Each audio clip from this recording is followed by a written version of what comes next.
qual a missão da igreja? Entendendo a justiça social e a grande comissão, da editora Fiel, 2012, e do Kevin D. Young e do Greg Gilbert. São pastores reformados nos Estados Unidos. Então, eu falei Mateus 5, não, é Mateus 10.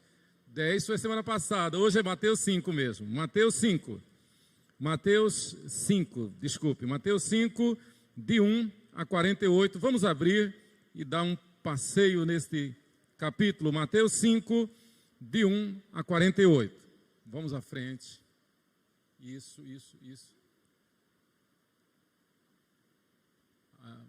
Muito bem. Qual a missão da igreja? Aula 2. A gente viu um pouquinho sobre a semana passada. O texto básico: não cesses de falar do livro da lei. Medita nele dia e noite, para que tenhas cuidado de fazer segundo tudo quanto nele está escrito. Então farás prosperar o teu caminho e serás bem-sucedido. A Bíblia não falha. Josué capítulo 1, versículo 8. A segunda aula, tivemos primeira semana passada. Hoje, uma correção à correção. Vamos procurar entender o que o autor está querendo dizer com isso. Então, o texto base, Mateus 5, de 1 a 48. E nós vamos ler alguns versículos deste texto. Vamos juntos? Vamos começar lendo as bem-aventuranças, do versículo 1 ao versículo 12. Leiamos juntos, Mateus 5, de 1 a 12. Leiamos juntos.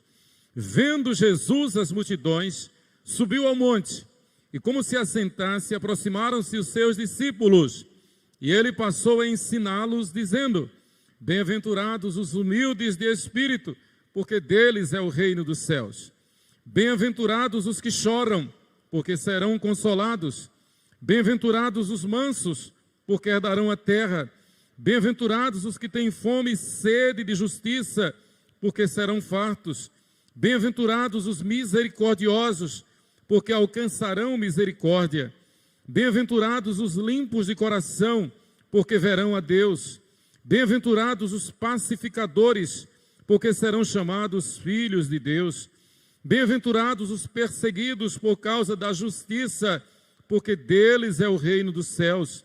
Bem-aventurados sois, quando por minha causa vos injuriarem e vos perseguirem, e mentindo disserem todo mal contra vós. Regozijai-vos e exultai, porque é grande o vosso galardão nos céus, pois assim perseguiram aos profetas que viveram antes de vós. A missão da igreja é, indubitavelmente, viver essas bem-aventuranças. Essas bem-aventuranças, obviamente, não se aplicam a qualquer pessoa. Essas bem-aventuranças são para a igreja, para o povo que se chama pelo nome de povo de Deus, de sacerdócio real, de nação santa, povo de propriedade exclusiva de Deus, isto sem vanglória, isto sem vaidade, isto sem arrogância, mas com temor e tremor. Nós somos ou não somos o povo de Deus? Nós somos ou não somos a igreja de Deus? Nós temos uma missão, e a missão é precipuamente, acima de tudo, viver essas bem-aventuranças. Não é fácil ser humilde num mundo de arrogância, não é fácil chorar com os que choram, não é fácil, até porque, à medida que os dias vão passando, as pessoas vão ficando como que anestesiadas, devido ao multiplicar da iniquidade, a banalidade com a vida, a banalidade no trato da morte, o coisismo, ou melhor, o nihilismo, que os filósofos tanto falam, que tudo é nada, ou o existencialismo, que o que vale é viver o prazer, é viver o momento. E quem morrer, morreu, e salve-se quem puder. Ou então o humanismo, tudo em função do homem, tudo pelo homem. porque o que vale é esta vida aqui. Não é assim que a Bíblia ensina. O que vale é ser santo. O que vale é fazer a vontade de Deus. O que vale é, se necessário, sofrer com Cristo. E Jesus arremata no versículo 12. Ele resume as bem-aventuranças no versículo 12. Vamos ler juntos o versículo 12? Abra a sua Bíblia. Você que está em casa, também com muita alegria nós chegamos até você em tua casa. Estamos estudando, como disse o pastor Lucas, você não está assistindo um culto, você está participando do culto. Vamos ler o versículo 12, Mateus 5,12, todos juntos. Regozijai-vos e exultai, porque é grande o vosso galardão nos céus, aleluia! Pois assim perseguiram os profetas que viveram antes de vós. O que Jesus está dizendo é que vamos sofrer perseguição, vamos sofrer aflições. Em outra passagem, Jesus diz, no mundo tereis aflições, mas tende bom ânimo, eu venci o mundo. E a palavra de ordem é, regozijai-vos, alegrai-vos, quando estiverdes passando por aflições, por perseguições. E se nós prestarmos atenção, toda a história da igreja é caracterizada por aflição. Mas Jesus manda que nós nos alegremos com o quê? Com o terra a terra, com o dia a dia, com as coisas deste mundo? Não, Jesus manda que nós nos alegremos com o quê? Com o quê? Versículo 12, ele manda que a gente se regozije, se alegre e exulte em quê? Com o quê? É uma aula, né? Eu estou esperando que os alunos respondam. Está aí no versículo 12. Ele não manda que a gente se preocupe com a aflição, com a perseguição, mas ele manda que a gente se alegre com o quê? Com o galardão nos céus. Com o galardão nos céus. Então, é por isso que, sem exagero, o povo de Deus, o povo fiel a Deus, o povo lavado e redimido pelo sangue de Jesus, é o povo mais feliz da terra. Porque haja o que houver, aconteça o que for, seja onde for, a nossa vida está nas mãos de Deus. O Senhor não nos desampara. Ele diz, eis que eu estarei convosco todos os dias até a consumação dos séculos. E na consumação dos séculos estaremos para sempre, eternamente com Ele. A nossa relação com Deus é uma relação perfeita do casamento. A nossa relação com Deus é uma relação perfeita do casamento. Por isso que o apóstolo Paulo diz que assim como é a relação de Cristo com a igreja, assim deve ser a relação do marido com a mulher. Assim deve ser a relação entre os cônjuges.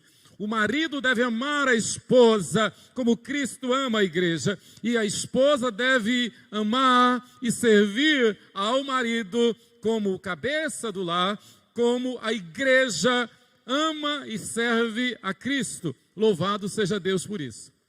E assim como é na cerimônia do casamento, no nosso relacionamento com Cristo, Ele promete ser fiel a Ele, à sua igreja, onde nós somos abençoados.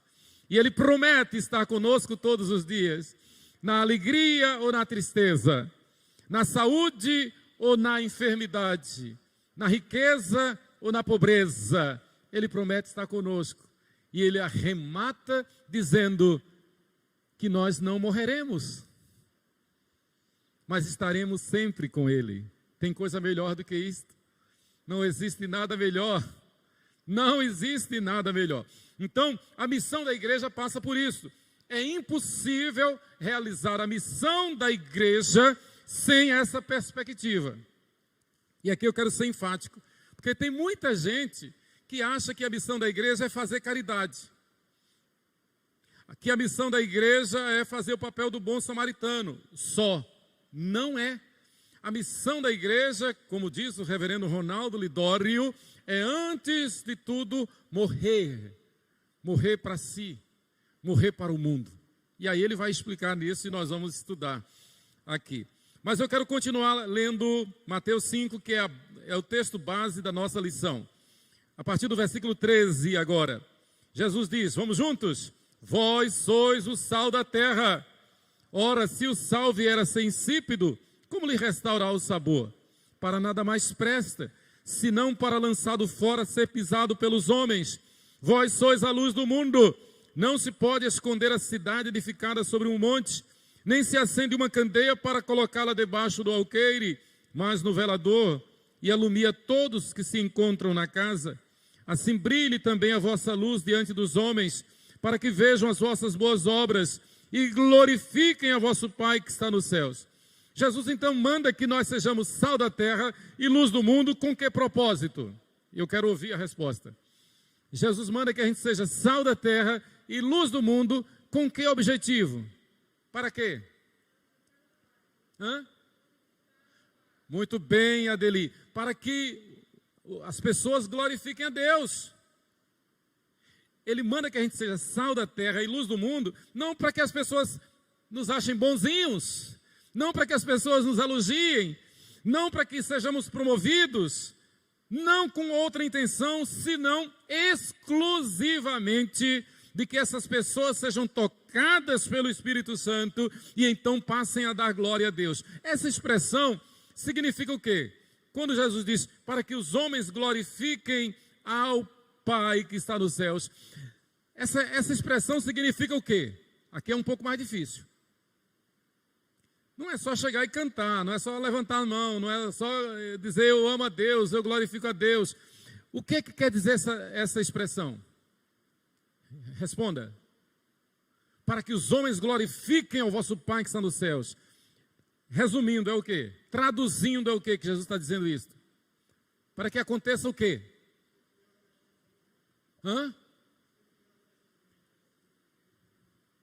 Exatamente, para que então se convertam e se tornem fiéis testemunhas de Jesus. Então, a gente faz a obra não para que, como alguns fazem, imaginando uma reencarnação melhor. Não como alguns fazem, imaginando o aplauso. Não para nos promover. Não pelo homem. Sinceramente, a gente tem que ser honesto. A gente tem que ser honesto. A gente não faz a caridade, faz o bem simplesmente por causa do homem. Senão deixaria de ser cristianismo. A gente não faz sem um propósito. A gente não faz sem propósito. Tem um propósito. O propósito tem que ser para que desses homens deem glória a Deus. Glorifiquem a vosso Pai que está nos céus. Eu vejo aquele testemunho, eu vi aquela obra ali, então eu vou dar glória a Deus. Reverendo Ronaldo Lidório tem uma ilustração, como as ilustrações dele reais. Ele estava numa tribo indígena e foi para uma reunião. Ele foi convidado por aqueles indígenas daquela aldeia e havia muita gente. Reuniram muitos indígenas e não houve lugar para ele em nenhuma das palhoças, em nenhuma das cabanas. Todas estavam cheias e eles disseram, olha, tem uma que está ali que está abandonada, você pode ir para lá. Fora ali da aldeia, distante um pouco. E já era noite. E ele foi para lá só com a lanterna e a bagagem dele. Chegou lá, estava totalmente deteriorada. Só havia mesmo os paus, tal, uma cobertura. Ele armou a rede, muita casa de aranha ali, ele com a lanterna e tal, e deitou-se. Desligou a lanterna. De repente ele ouviu um barulho estranho. Ligou a lanterna e dirigiu em direção daquele lugar de onde vinha o barulho. E ele disse que viu a coisa mais linda, uma flor da Amazônia. E naquela flor da Amazônia, 2 pássaros da noite brincando, saltitando ali. Ele disse que uma coisa linda, uma maravilha. E ele desligou a lanterna, regozijando, alegrando-se, agradecendo a Deus por aquela maravilha. Não passou muito tempo, ele ouviu outro barulho, um barulho estranho. Ele ligou a lanterna em direção de onde vinha aquele barulho. E aí a coisa foi diferente. Uma cobra enorme que vinha em sua direção. Uma cobra asquerosa. E ele viu aquela cobra. E que não conseguia chegar porque a cobra se enrolou na lama. Havia muita lama, tinha chovido bastante. e a cobra ficou ali enrolada e tal, e ele com a lanterna em direção até que a cobra bateu em retirada. Ele desligou a lanterna e para dormir, e aí ele pensou, a luz do Evangelho, assim como a luz da lanterna, a luz do Evangelho nos permite tanto ver a coisa boa como ver a coisa ruim. Nos permite sermos dirigidos à santidade, como também nos permite ver o mal, o pecado, a coisa ruim, a coisa feia. A luz do Evangelho nos dá discernimento. Que coisa fantástica. Jesus manda que a gente seja luz do mundo, sal da terra, com o propósito de que as pessoas saiam da coisa ruim, do mal, do pecado, e venham para Deus, deem glória a Deus. Sal que dá sabor, sal que conserva, para que as pessoas deixem a podridão, a imundície do pecado e vivam em santidade e novidade de vida.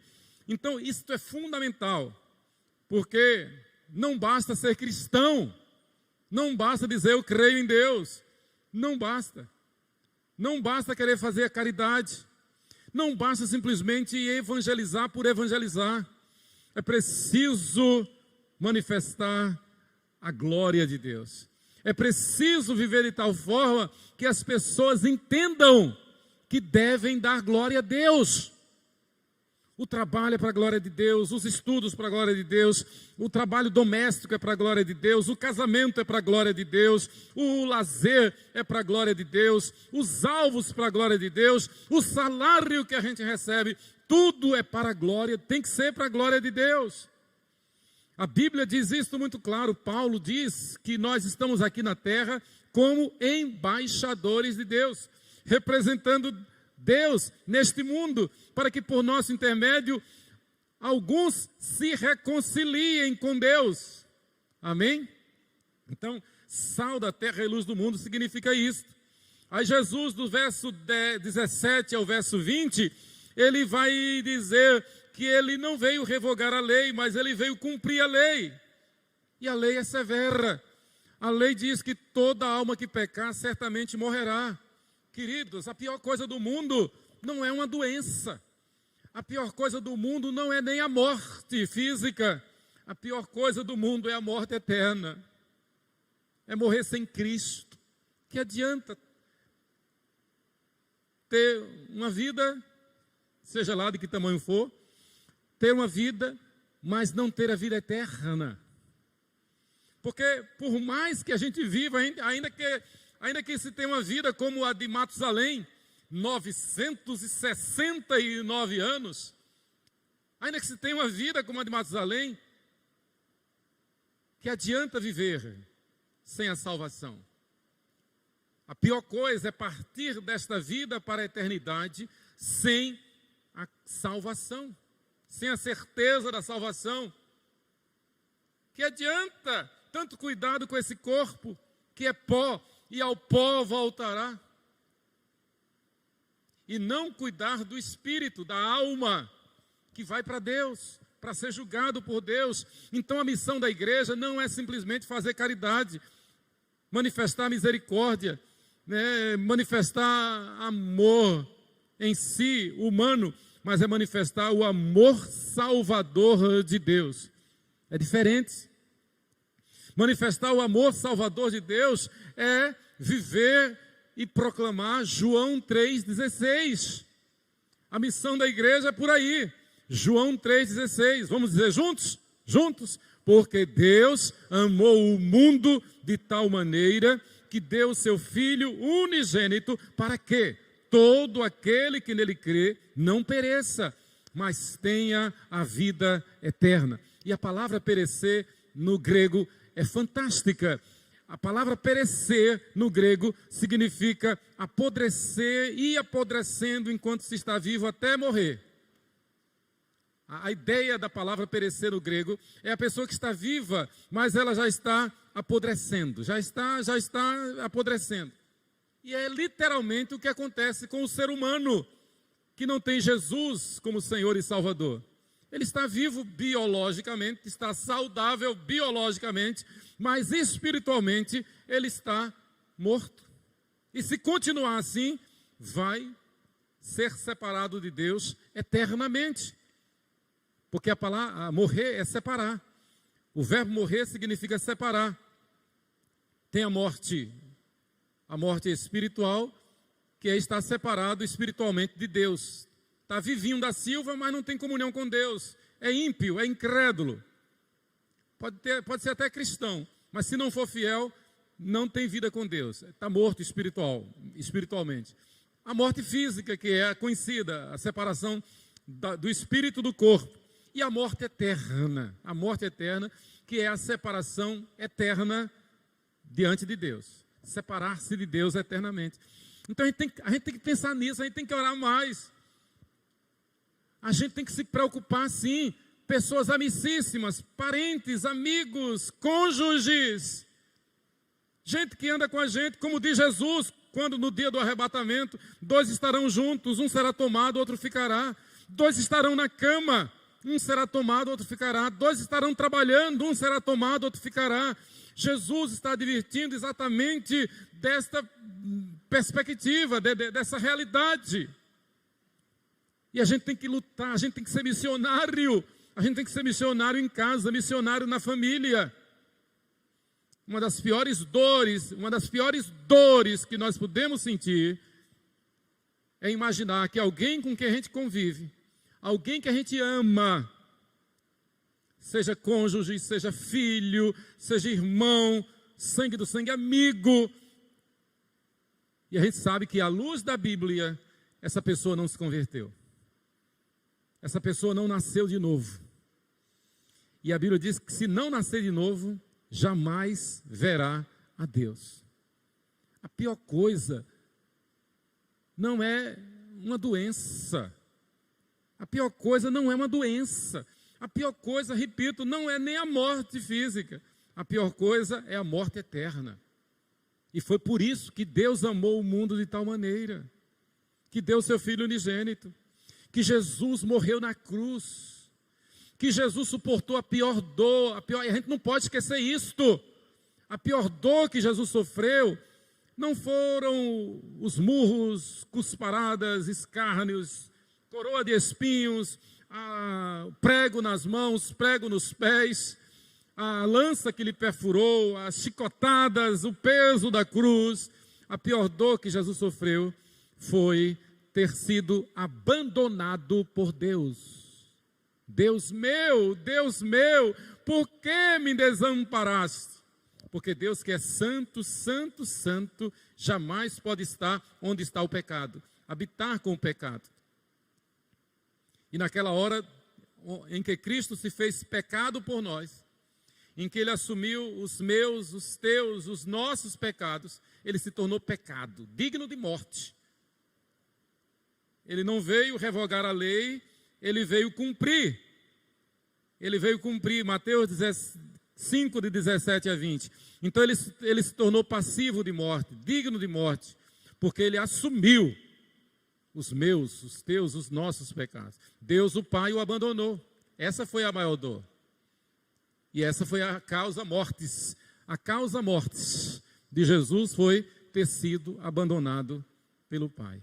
Mas Ele, Deus conosco, ao terceiro dia ressuscitou, esmagou a cabeça de Satanás e nos resgatou para sermos santos e irrepreensíveis diante dele.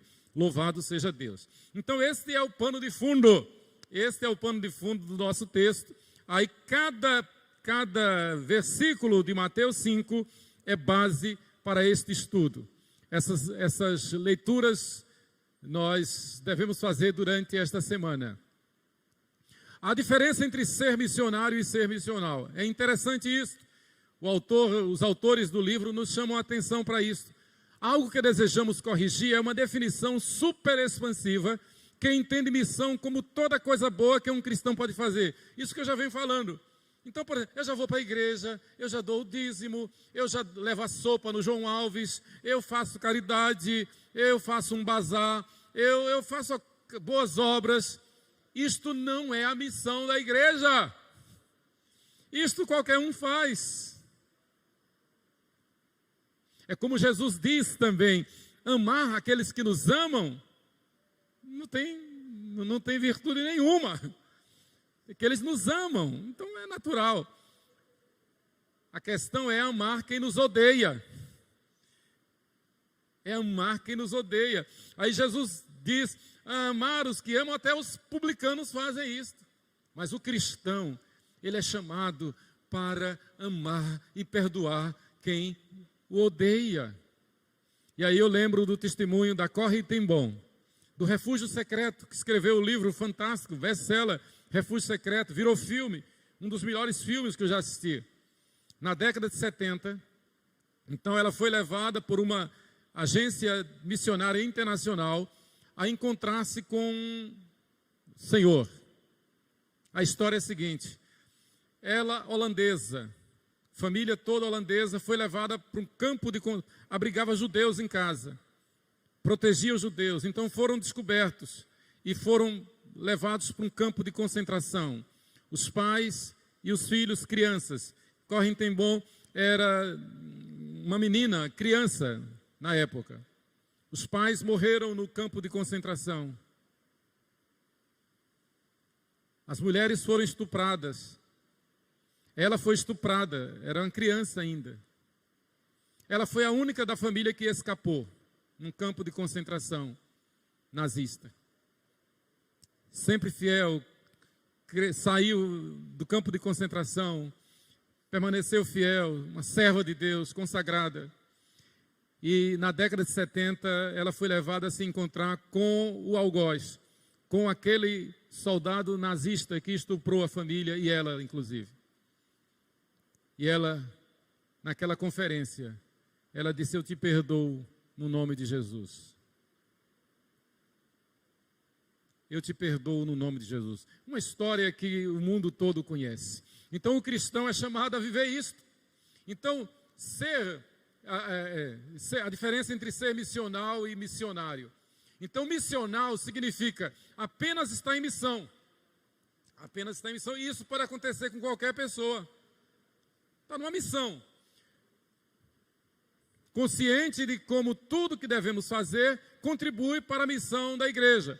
Sendo amáveis, centrados no próximo e semelhantes ao bom samaritano, para com os que estão fora da comunidade da fé e tendo uma estratégia santificada de sermos intencionais e atracionais para com aqueles que não conhecem a Cristo. Isto é uma maneira abreviada de dizer, saia de sua multidão santa e vá se envolver. É meio complicado isso, mas na prática é o que no mundo todo muitos cristãos fazem. Eu não, por exemplo, então eu não sou só um cristão de doutrina, eu não sou só um cristão porque fiz profissão de fé, mas eu sou um cristão que me misturo com a multidão de qualquer forma. Não é assim. Isto é diferente de ser missionário. Nós não fomos chamados para ser missionais, mas missionário. Não basta ter essa participação. Não está errado de ser missional, porque, afinal de contas, é uma pessoa que faz o bem. Claro, mas é onde Jesus diz, até os publicanos fazem isso. Nós somos chamados para um degrau a mais. Nós somos chamados para ser missionários. Isso resolve tudo. Por exemplo, o missional, ele diz, olha, eu já faço bem, eu creio em Deus, eu amo a Deus, mas eu não quero compromisso com a igreja. Dia de domingo eu estou muito cansado, eu vou ficar em casa, vou descansar, vou relaxar. Né? Então, isso é o missional quem diz. O missionário diz diferente. Eu sou de Cristo. E tudo quanto há em mim, estou pronto a servir a Cristo. O domingo é o meu sábado. O domingo é o dia do Senhor. O domingo é consagrado ao Senhor. Eu descanso servindo ao Senhor, eu descanso na escola dominical, eu descanso no culto, eu descanso na congregação, na comunhão com os irmãos. É diferente. Então, a proclamação do Evangelho, o missionário, ele está comprometido com a proclamação do Evangelho. Marcos 1,15, que diz, Jesus diz, arrependei-vos e convertei-vos. Arrependei-vos e crede no Evangelho. É a primeira pregação de Jesus antes de chamar os discípulos. Atos 3, 19 e 20 é o primeiro sermão de Pedro depois do Pentecostes. Então ele diz: arrependei-vos e convertei-vos. Então, para ser missionário, tem que pregar o evangelho. Eu bato nessa tecla porque hoje, já de há muito tempo, então a grande maioria da cristandade, a grande maioria do cristianismo, quer fazer um cristianismo de boas obras, mas sem o evangelho. Quer fazer um cristianismo de boas obras, mas sem a pregação do evangelho. Quer fazer um cristianismo de simpatia, de amizade, de amor, mas sem confrontar o pecado. Sem confrontar o pecado. Isto não é a missão da igreja. Muito bem. Ser missionário é simplesmente... Vamos ler essa frase juntos? Vamos juntos? Ser missionário é simplesmente, se é que podemos dizer simplesmente, pregar o evangelho a toda criatura. Marcos 16, 15. Aí sim, pregando o evangelho, fazendo a caridade, né, estendendo a mão amiga. Diferentemente do que diz o pensamento missional, a missão da igreja não é redimir todo mundo. É outra coisa que precisa ser descartada. Então muitos pensam que no final todo mundo vai ser salvo. Muitos pensam que por ter sido batizado na infância, deixou de ser pagão e se tornou cristão e pronto. Eu canso de ver em funerais de católicos, né? Aí eu já cansei de ver, inúmeras vezes. Aí o sacerdote, o padre, chega e pergunta, porque normalmente ele nem conhece quem é, mas foi chamado para fazer aquela celebração. Aí pergunta: foi batizado na infância? Foi. Ah, então tá tudo bem. Aí, tá, extrema-unção. E na prédica diz: essa pessoa já te pertence, porque quando ela nasceu, foi batizada. Então recebeu o sacramento. Não é assim que a Bíblia ensina. Se não se arrepender, se não se converter, se não viver em santidade, a Bíblia diz claro que sem santificação ninguém verá a Deus. Então a coisa mais urgente não é dizer: ponha máscara, cuidado com o Covid, tome vacina. A coisa mais importante é dizer arrependei-vos e convertei-vos. Porque se não se converter, jamais verá a Deus.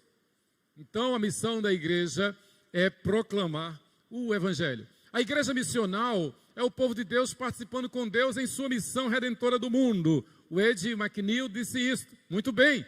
O problema é omitir justamente a mensagem da cruz. Veja como que é uma linha tênue que divide o missional do missionário. É aquele caso que você conhece de muitos crentes frequentadores de igreja, ou esquenta-bancos de igreja, ou crente nominal, ou, por exemplo, uma coisa que está muito em moda hoje em dia, é o crente que não quer compromisso. Hoje ele está aqui, amanhã ele está ali, ele é de todas as igrejas, ou até mesmo, ele é crente em casa, ele não quer compromisso. Isso é o que está muito em voga hoje. É a pessoa que se diz cristã, se diz crente, até diz que tem certeza da salvação, mas não quer compromisso com a igreja. A Bíblia ensina que se nós não nos submetermos aos nossos líderes espirituais, se nós deixarmos de congregar, como é o costume de alguns hebreus, jamais veremos a Deus. Hebreus capítulo 6. Hebreus capítulo 6. Em casa você medite neste texto. Hebreus capítulo 6. Né? As pessoas que começaram caminhando com a igreja, depois abandonaram. Vai prestar contas diante de Deus. Então, é muito importante fazer essa distinção, porque a linha que separa o ser missional do ser missionário é tênue, é muito fina, e é difícil às vezes discernir. Então não basta ser missional. Eu tenho uma missão? Não, é preciso ser missionário. O missionário, ele tem a missão e ele honra a missão. E a missão não é outra senão pregar o evangelho. Tem que pregar o evangelho, né? Muito bem. A missão da igreja deve ser fundamentada na pessoa de Deus. É o que os autores do livro que nós estamos estudando, eles estão defendendo. É o que o reverendo Ronaldo Lidório tanto fala, os missionários verdadeiros falam, é o que nós aprendemos desde sempre na igreja. A missão da igreja deve ser fundamentada na pessoa de Deus e na dependência do que Deus quer. Por exemplo, e eu digo sempre aqui, eu não estou aqui porque eu sou pastor. Eu estou aqui porque eu tenho uma obrigação. É diferente. É diferente. Porque, imagine o quadro. Então, mesmo que eu deixasse de ser pastor, eu não deixaria de estar aqui. Então, eu não estou aqui porque eu tenho que dar satisfação às pessoas, porque eu recebo um salário para isso. Mas eu estou aqui do mesmo jeito que você está. Do mesmo jeito que você está. Eu estou aqui como crente, como servo. Nós estamos aqui porque o Espírito Santo nos trouxe. Nós somos igreja porque o Espírito Santo nos enche, ele habita em nós. O que contextualiza a igreja, o que caracteriza a igreja, não é a denominação, não é o fundamento doutrinário, não é o testemunho, tudo isso é importante, mas não é o que caracteriza. O que caracteriza a igreja é a habitação do Espírito Santo em nós. É diferente, é a habitação do Espírito Santo em nós. Então, quando vem a tentação do pecado, quando vem a tentação, o próprio Espírito que em nós habita, ele aciona um dispositivo e diz: você é santo, fuja do pecado, fuja do pecado, fuja do pecado, não com medo das pessoas, mas por temor ao Espírito Santo que em nós habita. É diferente. Então a missão da igreja é enviar missionários, financiar missões, treinar obreiros transculturais e espalhar o evangelho até aos confins da terra. É proposta de Deus. Parece-me que devemos trabalhar mais para cumpri-la e questionar menos as suas razões. É o que diz o nosso amado reverendo Ronaldo Lidório neste livro, A Visão de Deus e a Missão da Igreja. A visão de Deus e a missão da igreja. É fantástico. Isso aí é para tá no boletim. Isso aí está no boletim. Essa lição está no boletim de hoje. Então a igreja missionária é o povo de Deus submisso à palavra de Deus, sendo fiel testemunha do evangelho. Uma coisa que a gente vê muito hoje, principalmente com as redes sociais, é todo mundo mandando versículo bíblico, todo mundo mandando mensagens bonitas, todo mundo citando grandes homens de Deus, como Spurgeon, Lloyd Jones, e Calvino, Jonathan Edwards, Sproul, John Piper, e essa turma boa. E todo mundo está citando, e eu fico vendo, claro. Então, gente que é ímpia, gente que é incrédula, gente que não teme a Deus, mas está mandando as mensagens bonitas. As mensagens são bonitas, mas é um problema muito sério, porque você está se enganando. Você está se enganando, você está achando que está se cuidando, não está se cuidando. Não basta mandar mensagem, não basta citar versículos, né? É como a gente vê muito nos carros por aí, né? Esse aqui foi Deus que me deu, esse aqui é propriedade de Deus. Aí dá vontade de chegar lá e perguntar ao dono: então é propriedade de Deus, pode me emprestar, ou vamos fazer uma viagem? Não, esse aqui é meu. Então é balela, é conversa fiada. Foi Deus que me deu, é propriedade exclusiva de Deus no carro, né? Isso aí é até um pecado, é usar o nome de Deus em vão.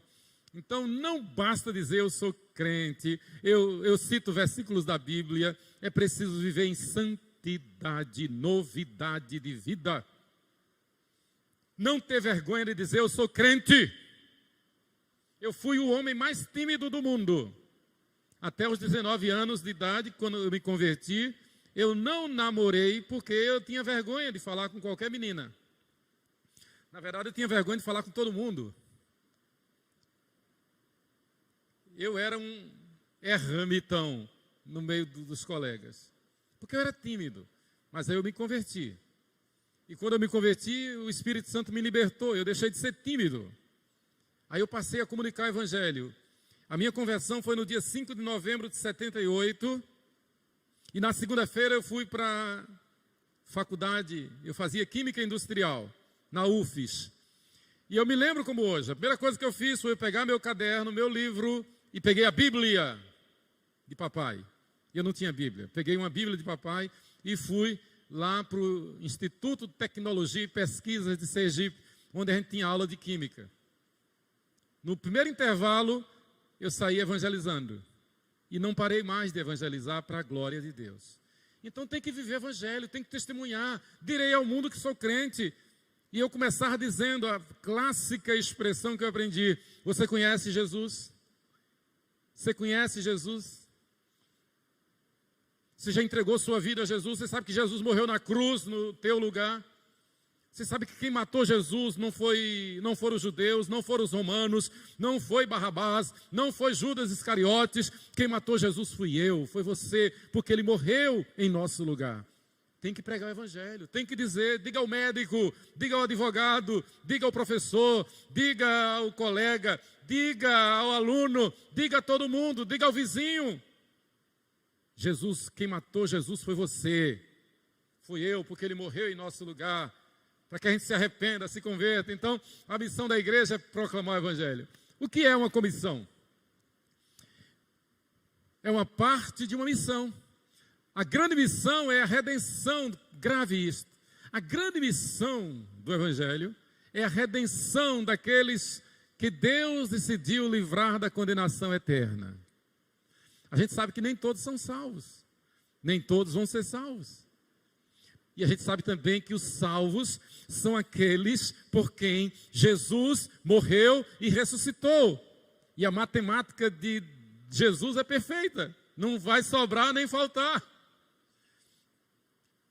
Os 5 pontos clássicos da nossa fé reformada falam sobre o seguinte: eleição incondicional, expiação limitada, depravação total, graça irresistível e perseverança dos santos.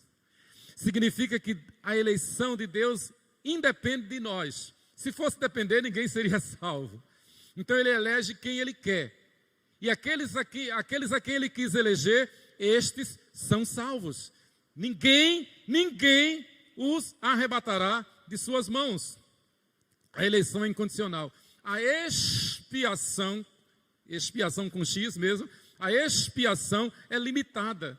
Ou seja, se ele tiver, expiar é perdoar, expiar é perdoar, absolver. Então, se ele tivesse perdoado todo mundo seria salvo. E todo mundo estava dando glória a Deus de verdade. E todo mundo o honraria. Obviamente, se tem alguém blasfemando, se tem alguém na impiedade, se tem alguém na incredulidade, é porque não foi expiado. A gente não sabe até quando a pessoa vai continuar no pecado. Tem gente que se converte como aquele da cruz. Aquele que estava à direita de Jesus na cruz. A conversão dele foi no último instante. Então a gente não sabe quem, nem quando vão se converter. Mas Jesus perdoou não todos. Jesus perdoou um número limitado, específico. Tanto que ele diz que quando completar o número dos salvos, é então que ele virá buscar a igreja. Por isso que a gente tem que pregar o evangelho com urgência. Ele manda. Então, eleição incondicional e expiação limitada, depravação total, significa que, através de Adão e Eva, todos se tornaram depravados. Todos caíram na depravação total. Todos nós estávamos mortos nos nossos delitos e pecados. Efésios 2, versículo 1. Depravação total. Graça irresistível. E a gente ama essa verdade. A gente ama esse fundamento da fé. Esses pontos são maravilhosos, né? A graça é irresistível. Onde a graça de Deus chega, não dá para resistir. Aqueles a quem a graça de Deus alcança, ele é compungido a nascer de novo. E o nascer de novo não depende do homem, não depende de quem quer nem de quem corre, mas de cumprir Deus a sua vontade. Então ele quis salvar, amém. Ele quis salvar o da direita na cruz. e não quis salvar o da esquerda. O da direita disse: Senhor, lembra-te de mim quando entrares no teu reino. É bom lembrar que no início da crucificação, os dois começaram blasfemando. Os dois começaram blasfemando. De repente, o da direita caiu em si, se arrependeu e se converteu. Graça irresistível e perseverança dos santos. É o quinto ponto da nossa fé reformada, ou do calvinismo, como chamam. Perseverança dos santos. Significa que uma vez salvo, sim, salvo. Quem nos persevera na fé não somos nós. Não é a nossa força, não é a nossa capacidade, mas é a misericórdia de Deus, é o Espírito Santo que Ele nos outorgou, é o Espírito Santo que habita em nós, é o Espírito Santo que nos convence do pecado, da justiça, do juízo, que nos santifica, que nos revela a palavra. Muito bem, então quem faz com que a gente persevere é o Espírito Santo. Então, da grande missão, Ele nos deu uma grande comissão. A grande missão é redimir, a grande comissão é evangelizar. Vamos dizer juntos essa palavra? Eu falo, vocês repetem. A grande missão é redimir. Vamos juntos? A grande missão é redimir. E a grande comissão é evangelizar. A grande missão é dele, exclusiva. A nossa comissão, que Ele compartilha conosco, é fazer o que Ronaldo Lidói está fazendo, Vinícius está fazendo, Chico e Rose estão fazendo, Marcelo e Claudinha, o que os missionários estão fazendo. O que Simonton fez, Simonton deixou o bem bom, digamos assim, humanamente falando, lá na sua pátria e veio evangelizar aqui. A grande comissão da igreja é fazer discípulos de Jesus.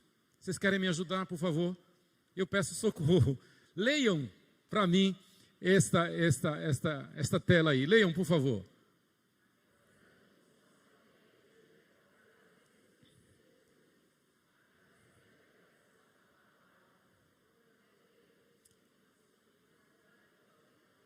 Amém. Amém. Esta é a grande comissão da igreja. Esta é a grande.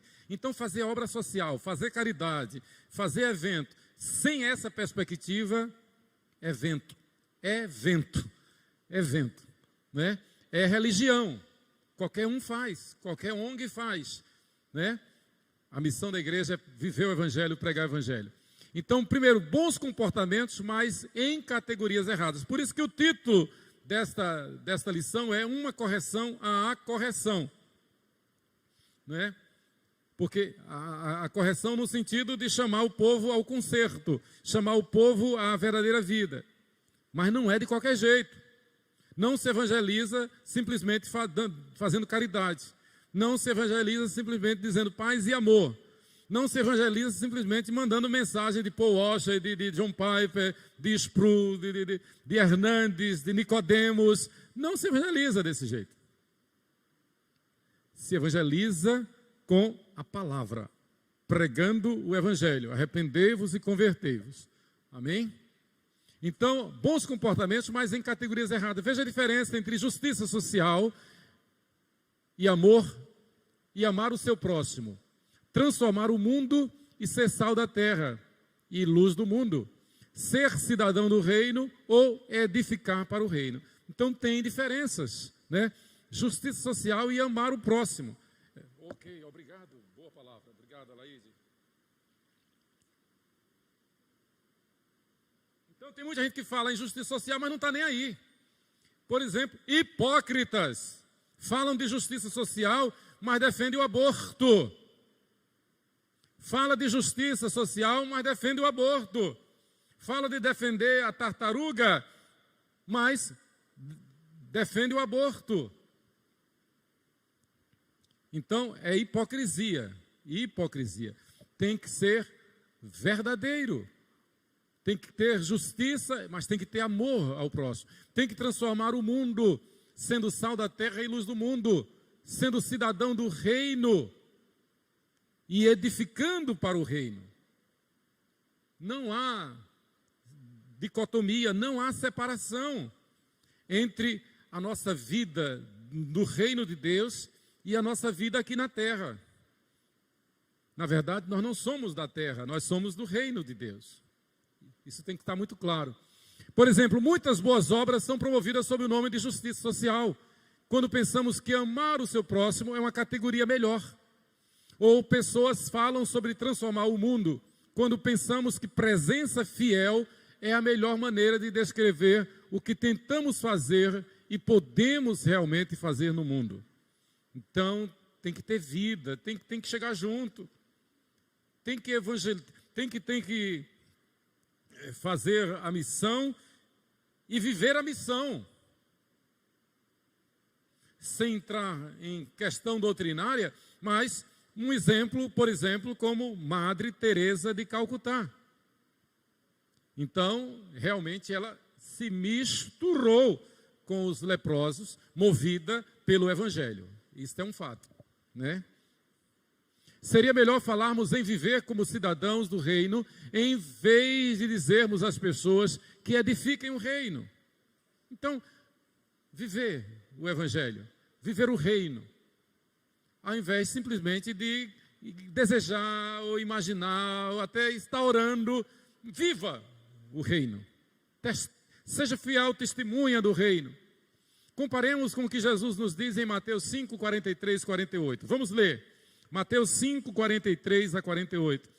Jesus diz: ouvistes que foi dito, amarás o teu próximo e odiarás o teu inimigo. Eu, porém, vos digo, isso aqui é difícil demais. Amai os vossos inimigos e orai pelos que vos perseguem, para que vos torneis filhos do vosso Pai Celeste, porque Ele faz nascer o seu sol sobre maus e bons, e vi chuvas sobre justos e injustos. Porque se amardes os que vos amam, que recompensa tendes? Não fazem os publicanos também o mesmo? E se saudardes somente os vossos irmãos, que fazeis demais? Não fazem os gentios também o mesmo? Portanto, sede vós perfeitos, como perfeito é o vosso Pai Celeste. O que ele está dizendo aí é que nós devemos ser íntegros, fiéis a Ele, obedientes a Ele. E do jeito como Ele ama, que nós devemos amar. Ele nos amou primeiro. Ele nos amou quando nós estávamos mortos nos nossos delitos e pecados. Nós nem existíamos ainda, mas Ele já houvera nos amado. Ele amou os seus algozes. Pai, perdoa-os, porque eles não sabem o que fazem. Mas todos os mártires cristãos fizeram a mesma coisa. Lembra de Estevão? A morte de Estevão é parecida, semelhante com a morte de Jesus, que foi logo depois, pouco tempo depois. E Estevão é o primeiro mártir do cristianismo. Morreu apedrejado. E quando ele estava para dar o último suspiro, a Bíblia diz que ele conseguiu se ajoelhar. E ele ergueu as mãos aos céus. E ele orou e disse: Pai, perdoa-os. Fez a mesma oração que Jesus fez. Perdoa-os. Eles não sabem o que fazem. Irmãos, nós não somos deste mundo. A nossa esperança está no céu. Nós vivemos pela fé, pela esperança e pelo amor de Deus somente. É pela fé, pela esperança e pelo amor de Deus somente. O que temos, o que somos, é dádiva de Deus, é dom de Deus. Nós recebemos pela fé, com esperança e movidos pelo amor que Ele derrama em nosso coração. Temos ou podemos? Essa questão. Temos ou podemos? Temos de fazer algo sobre uma pandemia ou podemos fazer algo? Tem uma diferença muito grande, né? Tem uma diferença muito grande. Como enfrentar as crises à luz de Mateus 5, de 17 a 20? Vamos ver? Mateus 5, do 17 ao 20. É tremenda essa palavra. É dura. Não penseis que vim revogar a lei ou os profetas. Não vim para revogar, vim para cumprir. Porque em verdade vos digo, até que o céu e a terra passem, nenhum i ou um tio jamais passará da lei, até que tudo se cumpra. Aquele, pois, que violaram destes mandamentos, posto que dos menores, e assim ensinar aos homens, será considerado mínimo no reino dos céus. Aquele, porém, que os observar e ensinar, esse será considerado grande no reino dos céus. Amém? Que a gente observe, que a gente ensine a palavra. Porque vos digo que se a vossa justiça não excederem muito a dos escribas e fariseus, jamais entrareis no reino dos céus. Dura palavra. Então o que Jesus está dizendo é, não basta ser religioso, não basta ser cristão. Nesse quesito, os escribas e fariseus são o concurso. Eles são o máximo. Eles são religiosos de carteirinha. Mas eles estão reprovados. Eles jamais entrarão no reino dos céus. Então, cuidado. Viva Cristo. Viva a integralidade da palavra de Cristo. Viva de forma integral o Evangelho. E aí a gente tem que colocar o rosto no pó. A gente tem que dizer como Paulo, miserável homem que sou. Esmurro o meu corpo, reduzo a escravidão, porque eu não sou nada. A gente tem que dizer como João Batista, convém que Cristo cresça e que eu diminua cada vez mais. Uma das bênçãos que o eterno Deus tem derramado sobre o nosso presbitério Sul de Sergipe, é que graças a Deus, nós não temos visto nesse tempo ninguém chamando atenção para si. Ninguém querendo a primazia. Ninguém disputando cargo. Essas coisas às vezes existem na igreja. Disputando cargo, disputando aplauso. Vaidade, orgulho. O reverendo Otton Guanais Dourado, nosso mestre, doutor, professor do nosso seminário, já está no céu há muito tempo. O reverendo Otton Guanais Dourado, ele dizia, meus filhos, o pior pecado na igreja é a política eclesiástica. A política eclesiástica. O que é isso? É disputar cargo, é disputar poder, é querer ser isso, querer ser aquilo, é querer ser aplaudido, é querer mandar. E isso acontece. Deus nos livre disto. Então, uma das razões das bênçãos que temos recebido é que não temos visto, graças a Deus, ninguém querendo a primazia, ninguém disputando o cargo. Não temos tido política eclesiástica dentro do nosso presbitério, nem no nosso conselho, graças a Deus. Devemos dizer como João Batista, convém que Cristo cresça e que eu diminua cada vez mais. Ao invés de dizer, temos de fazer isso ou aquilo, devemos convidá-los a fazer. Ao invés de dizer, temos que fazer isto ou aquilo, devemos convidá-los a fazer. Vamos fazer. A obra é de Deus. Há um peso enorme, fruto do pós-Segunda Guerra Mundial, principalmente em decorrência do Concílio Vaticano II, João 23, 1962, e do Concílio Mundial de Igrejas, Teologia da Libertação, que desviou totalmente o foco da genuína pregação do Evangelho para um pseudo-evangelho social.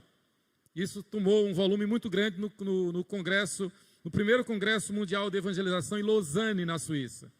Muita coisa boa, mas também muita erva daninha, quando se tentou desviar a atenção da genuína pregação do Evangelho para o Evangelho social, o chamado Evangelho social.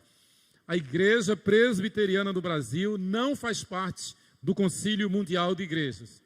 É formado por igrejas protestantes, evangélicas, mas a Igreja Presbiteriana do Brasil não faz parte, porque desde sua origem, o Concílio Mundial de Igrejas é liberal.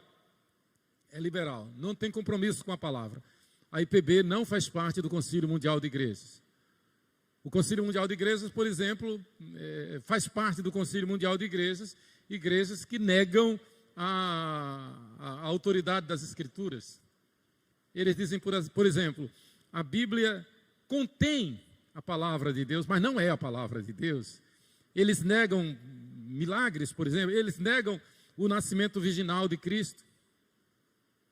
E uma vez, enquanto pastor da 13 de maio, eu tive que tomar o microfone de um diretor regional da Sociedade Bíblica do Brasil, sede em Recife.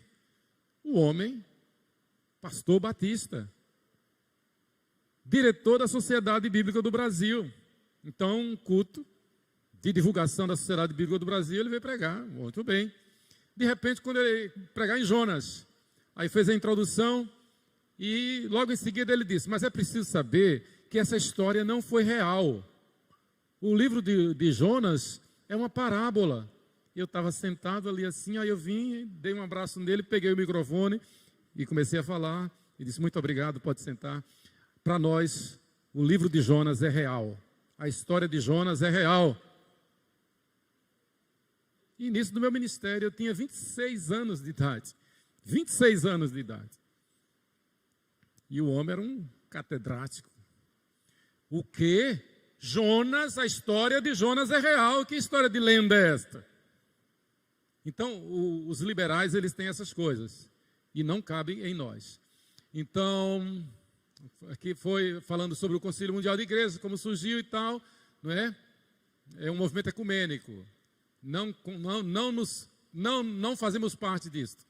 A igreja é uma comunidade de igreja, a caminho da verdade visível, é uma única fé e uma única comunhão eucarística, expressa no culto e na vida comum em Cristo. Procuram caminhar para aquela unidade que Jesus implorou aos seus seguidores para que o mundo creia. Então tem esta verdade enviesada, não é? Na verdade, resumindo, todo mundo vai ser salvo. Em quem se diz cristão, então já está salvo de todo jeito. Não é assim que a Bíblia ensina. Porque Jesus disse, muitos que dizem Senhor, Senhor, não entrarão no reino dos céus. Né? À luz da palavra, achamos que seria melhor convidar os cristãos como indivíduos, em harmonia com seus dons e vocação, a tentar solucionar esses problemas, em vez de acusar a igreja por não se importar. Porque então eles ficam nos acusando a igreja fiel, de que eles invertem a ordem. Ao invés de pregar o evangelho, faça ação social. Ao invés de pregar o evangelho, faça caridade. É diferente. A Bíblia diz, jamais viu o justo desamparado, nem a sua descendência mendigar o pão. A Bíblia diz que os que confiam no Senhor são como o monte de Sião, não se abala, permanece para sempre. Eu tenho uma ilustração tremenda. Gimaron, o mais velho de 7 irmãos, ele o 8º, abaixo dele 7 mais novos.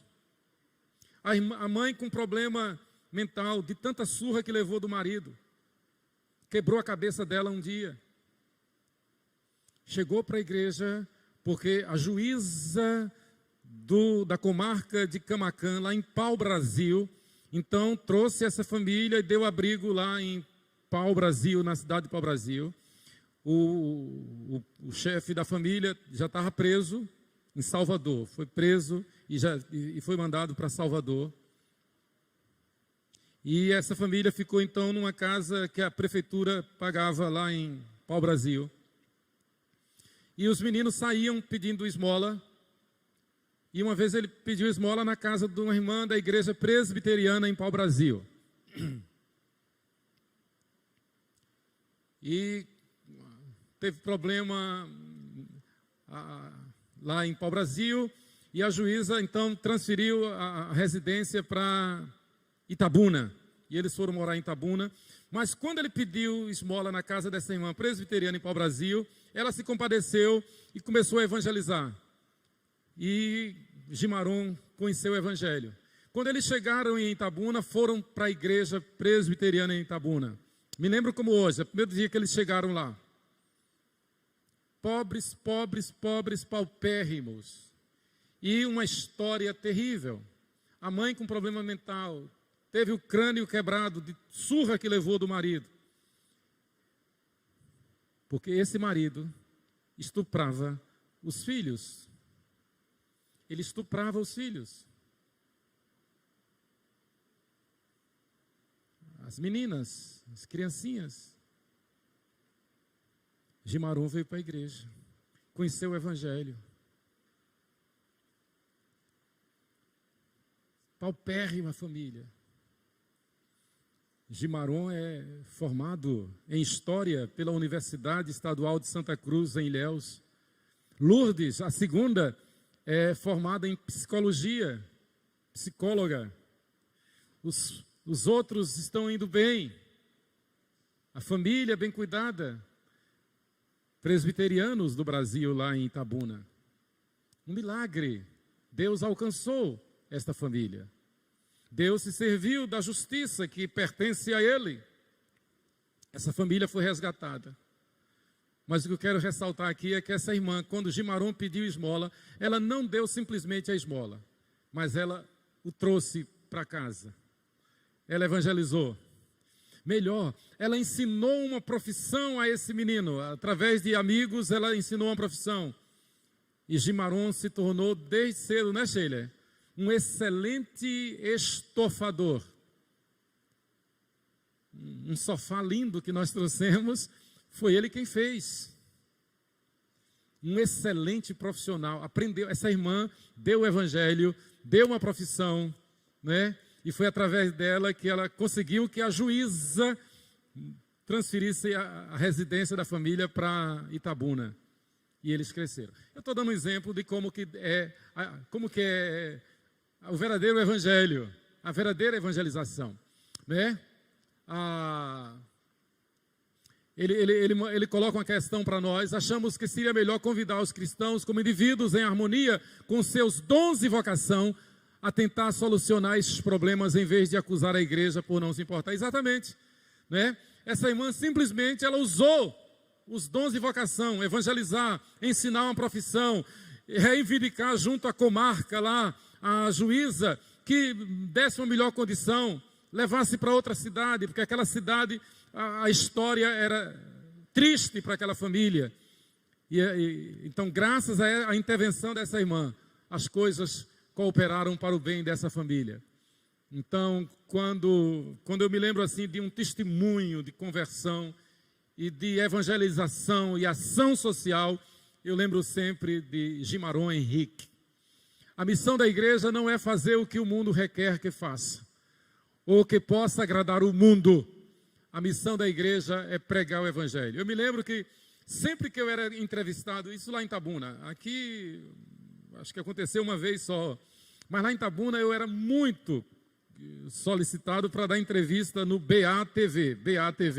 Tem o SETV, BATV, até porque a redatora era de lá da igreja. E eu me lembro, toda vez que eu ia dar uma entrevista, ela perguntava, e ela era da igreja, ela perguntava, mas o que é que a igreja faz pelo social? Toda vez ela perguntava, o que é que a igreja está fazendo pelo social? O que é que a igreja está fazendo para melhorar a cidade? E eu sempre dizia, a igreja vive o evangelho, a igreja prega o evangelho. E quando as pessoas se convertem ao evangelho, as pessoas melhoram, a família melhora, a sociedade melhora. A missão da igreja é uma só, é pregar o evangelho. Ser sal da terra, luz do mundo. E para isso, como disse Ronaldo Lidório, a igreja tem que morrer para si mesma. Nós temos que morrer para nós, senão a gente não faz a obra de Deus. O missionário, o reverendo Ronaldo Lidório, em seu precioso livro, Com a Mão no Arado, ele diz, essa frase é toda dele, né? A missão da igreja não é fazer o que o mundo requer, isso é Ronaldo Lidório, faltaram as aspas aí. A missão da igreja não é fazer o que o mundo requer que faça, o que possa agradar o mundo. A missão da igreja é pregar o evangelho, sendo sal da terra e luz do mundo. Mas para isso, a igreja tem que morrer para si mesma. Então não é o nome da igreja, não é a placa da igreja, não são os homens da igreja, não é Calvino, não são os nossos heróis na fé, mas é um herói só, Jesus Cristo. Então que Deus nos abençoe. A primeira missão da igreja não é proclamar o evangelho, não é se expandir, outra frase de Ronaldo, não é conquistar a mídia, nem mesmo impactar a sociedade.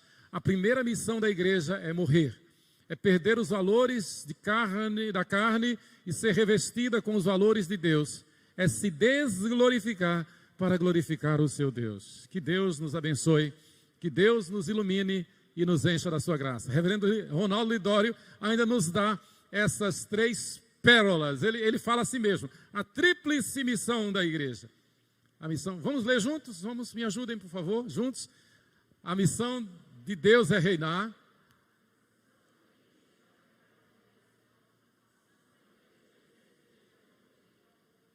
Outra vez vos digo, de novo.